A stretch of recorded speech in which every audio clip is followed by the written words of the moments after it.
Salut, c'est Olivier. Alors je voudrais voir avec toi aujourd'hui comment avoir la bonne approche pour devenir un chrétien mature, renouveler son intelligence, surmonter de mauvaises habitudes, vaincre un péché. Alors si le salut est immédiat, eh bien la croissance, elle, est un processus continuel et indéfini. Nous avons tous besoin de grandir, d'être plus matures, de surmonter de mauvaises habitudes, parfois des péchés. Mais il arrive, eh bien, que nous nous y prenions de manière maladroite. Et comment? Eh bien, en étant focalisés sur nous-mêmes, sur nos imperfections, sur nos péchés. Et c'est la pire chose que nous pouvons faire. Et c'est ce que je voudrais partager avec toi aujourd'hui, et notamment dans le cadre de la femme samaritaine que Jésus a rencontrée. Alors on va pas tout voir, parce que c'est assez long, mais on va voir quelques épisodes, et avant cela, un peu de contexte. Alors voilà que Jésus va à un puits et aborde une femme samaritaine, et celle-ci lui dit « Mais toi qui es juif, tu oses me parler, moi une femme samaritaine ?» En principe, les juifs et les samaritains ne s'adressent pas à la parole. Et Jésus lui dit, eh bien, si tu savais qui j'étais, c'est à moi que tu demanderais de l'eau. Et voilà ce que Jésus lui dit. Quiconque boit de cette eau aura encore soif, mais celui qui boira de l'eau que je lui donnerai n'aura jamais soif, et l'eau que je lui donnerai deviendra en lui une source d'eau qui jaillira jusque dans la vie éternelle. Et au verset suivant, la femme lui répondit, Seigneur, donne-moi de cette eau afin que je n'aie plus soif, et que je ne vienne plus puiser ici. Va, lui dit-il, appelle ton mari et reviens ici. La femme répondit, je n'ai pas de mari. Jésus lui dit, tu as bien fait de dire je n'ai pas de mari, car tu as eu 5 maris, et celui que tu as maintenant n'est pas ton mari. En cela tu as dit vrai. Alors on pourrait découper cet épisode en 2 grandes parties. Dans la première partie, eh bien, Jésus révèle son potentiel divin, dans la vie de celui qui l'accepte comme Seigneur. Il dit à cette femme, eh bien, des fleuves d'eau vive couleront de ton sein jusque dans l'éternité.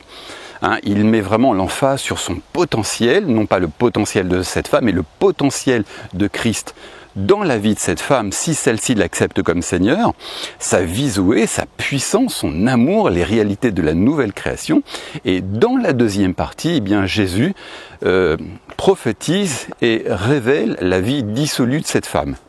Alors non pas pour la culpabiliser, mais notamment pour montrer qu'il est prophète et donner ainsi plus de poids à ses paroles. Alors il y a aussi une autre raison qu'on verra un petit peu plus tard, mais déjà au moins cette femme prenait conscience du prophète que Jésus était, et cela donnait plus de poids à ses paroles. Mais voilà où je veux en venir, et ce qui m'intéresse le plus ici, c'est que dès le début, Jésus savait qui était cette femme. Elle connaissait sa vie dissolue, celle-ci couchait avec différents hommes, mais pourtant ce n'est absolument pas du tout là, ce n'est pas la première chose que Jésus a souhaité aborder avec elle, mais il a d'abord commencé par le fait, par sa puissance, par la vie qu'il pouvait lui donner. Il lui a dit, des fleuves couleront de ton sein jusque dans l'éternité. Jésus met vraiment toute l'emphase sur lui-même. Jésus voulait voir Jésus dans la vie de cette femme, plus qu'il ne voulait voir ses péchés. Lorsque Dieu vient visite un homme, il est beaucoup plus intéressé par se voir lui, Dieu, dans le cœur de cette personne, son potentiel, sa capacité, son amour, que les péchés de cette personne. Et le fait de sanctifier nos vies, de voir du changement, de renouveler notre intelligence, de voir notre vie restaurée, n'est que la conséquence de la présence de Dieu en nous, de sa vie Zoé, des réalités de la nouvelle création. Et c'est en ça que nous sommes souvent maladroits, c'est que nous sommes, nous, focalisés sur nous-mêmes au lieu d'être focalisés sur la présence de Christ en nous. Et c'est la pire chose que nous puissions faire. La première chose que Jésus a vue dans la vie de cette femme, c'est sa présence. Il lui disait en quelque sorte, femme, je connais ta vie, mais il y a quelque chose de plus puissant. C'est mon esprit, c'est mon amour qui sont en toi. Et bien souvent, nous sommes focalisés sur nous-mêmes, et c'est la raison pour laquelle nous ne grandissons pas. Le meilleur moyen de changer, de grandir, de devenir plus mature et même de surmonter des péchés, c'est d'être focalisé non pas sur nous-mêmes, non pas sur nos péchés, nos imperfections, notre immaturité, nos manquements, mais d'être focalisé sur la présence de Christ qui vit en nous, son amour, d'avoir cette révélation de sa grâce, de son amour, de sa vie et des réalités de la nouvelle création. Il n'y a plus aucune condamnation pour celui qui est en Christ. Voilà, c'est un sujet très large, on ne va pas le couvrir ici dans une seule vidéo, mais je vous invite à regarder des vidéos de prédicateurs qui ont cette révélation. Mais c'est c'est là le secret de notre maturité, de notre croissance. Trop souvent, nous cherchons à changer par nous-mêmes, mais c'est la pire chose que nous puissions faire. Non, comment vient le changement véritable, la vraie maturité? Mais c'est en découvrant, en partant à la pêche des réalités de la nouvelle création, de qui nous sommes en Christ, de qui est Christ en nous, de sa vie Zoé, de sa puissance. Et alors même parfois, bien souvent, sans faire d'effort, eh bien il y a un changement qui se fait en nous. Parfois il est radical, des fois il est rapide, des fois il est plus rapide selon les personnes, mais en tout cas il se fait toujours.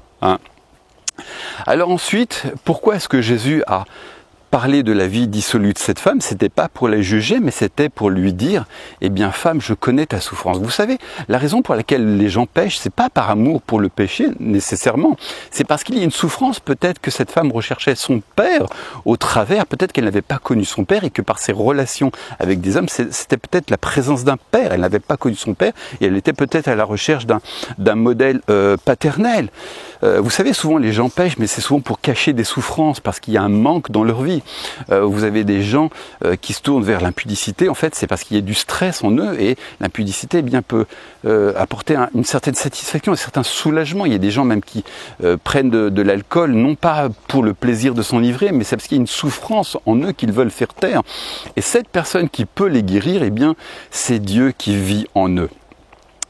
Voilà, et c'est exactement la raison pour laquelle le Seigneur a révélé la vie dissolue de cette femme, non pas pour la juger, mais pour lui dire, eh bien, femme, je connais ton problème, et la seule manière de guérir de ce problème, eh bien, c'est de m'accepter, moi, la source d'eau vive qui jaillira de ton sein jusque dans la vie éternelle. Amen. Alors j'avais traduit et doublé un prédicateur, malheureusement ces vidéos n'ont pas trop bien marché. Les chiens, vous venez ici? Allez, on rentre. Donc j'avais traduit et doublé un prédicateur qui malheureusement, mes vidéos n'ont pas beaucoup marché, c'est dommage. Et cet homme donc racontait comment le Seigneur l'avait délivré de la pornographie. Il était vraiment addict au dernier degré à la pornographie. Sa souffrance fut telle qu'il en est venu à vouloir se suicider, et finalement il l'a pas fait. Mais voilà, et aujourd'hui il est entièrement libre de la pornographie, de son addiction, et il racontait que l'une des choses qui lui a permis d'être délivré, l'une des premières choses, il y a eu plusieurs événements, plusieurs révélations, mais l'une des révélations c'est de comprendre quelle était son identité en Christ. Et il disait que il a réalisé à quel point il était saint aux yeux de Dieu, à quel point il était juste, qu'il n'y avait plus aucune condamnation, qu'aux yeux de Dieu il était saint, sans défaut, pur. Humainement parlant, d'un point de vue purement terrestre, il ne l'était pas, mais dans l'esprit, il était saint, pur, sans défaut. Il n'y avait plus aucune condamnation. Un chrétien qui pêche, même d'ailleurs, il n'y a plus aucune condamnation. C'est ce que la parole de Dieu dit. Et Dieu ne nous impute plus nos péchés, c'est-à-dire que Dieu ne retient plus nos péchés contre nous. Le diable le fait, parce que lorsque l'on pêche, on ouvre une porte à l'ennemi, on lui donne un accès légal pour nous détruire, pour agir. Mais lui, Dieu, de son côté, ne fait rien. Il ne retient pas nos péchés contre nous. C'est le diable qui le fait, mais pas Dieu. Et donc c'était l'une des premières choses qui lui a permis d'être délivré de son addiction, eh bien c'était de comprendre qui il était en Christ. Ça c'est la base. Il a commencé à détourner son attention de lui-même, de son péché, et il a mis tout son focus sur les réalités de la nouvelle création. On va voir un dernier point qui est important. C'est celui de l'adoration. Et ce n'est pas par hasard si, dans le contexte de cette femme avec la Samaritaine, Jésus a parlé à cette femme de l'adoration. Et il dit la chose suivante: « Mais l'heure vient, et c'est maintenant où les vrais adorateurs adoreront le Père en esprit et en vérité, car ce sont de tels adorateurs que le Père recherche. Dieu est esprit, il faut que ceux qui l'adorent en esprit et en vérité. » Qu'est-ce que l'on fait? Qu'est-ce qui se passe lorsque l'on adore?